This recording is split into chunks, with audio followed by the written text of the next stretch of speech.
নমস্কার বন্ধুরা। তো আজ বানিয়েছি এখনকার যে সবজি মানে সজনে ডাঁটা কিন্তু খাওয়া খুব উপকারী। আর এই ডাঁটার তরকারি আজকে আমি বানিয়েছি। সজনে ডাঁটাটাকে সুন্দরভাবে কেটে নিয়েছি, কাটার পর আর সাথে কিছুটা আলুও কেটে নিয়েছি।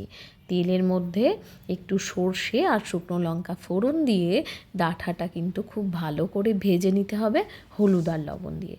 তারপর সামান্য জিরে গুঁড়ো দিয়ে আরও একটু মিশিয়ে নিয়েছি। আর এদিকে সর্ষে, পোস্ত আর কাঁচা লঙ্কা খুব সুন্দরভাবে শিলের মধ্যে বেটে রেখেছি। এইবার সেই মশলাটাই কিন্তু ডাঁটার ভেতর দিয়ে দিলাম। আর মশলাটা দেওয়ার পরও ডাঁটার সাথে খুব সুন্দরভাবে মিশিয়ে নেব। আর যেহেতু এর মধ্যে পোস্ত আছে তাই একটু নাড়াচাড়া করতে হবে। আর যদি শুধু সর্ষে থাকতো তাহলে কিন্তু অতটা নাড়াচাড়া করার দরকার ছিল না। তাই পোস্তর কাঁচা গন্ধটা যাওয়া পর্যন্ত কিন্তু এটা আমি একটু ভেজে নেব। আর তারপর ভাজা হয়ে গেলেই দিয়ে দেব পরিমাণ মতো জল।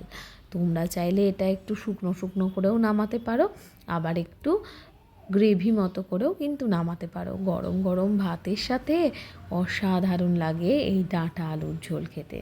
তাহলে আমার ভিডিওটা কীরকম লেগেছে বা আমার রান্নাটা কীরকম লেগেছে অবশ্যই কিন্তু আর ভালো লাগলে লাইক, কমেন্ট, শেয়ার এবং সাবস্ক্রাইব করে দেবে। তাহলে এখনকার মতো টাটা।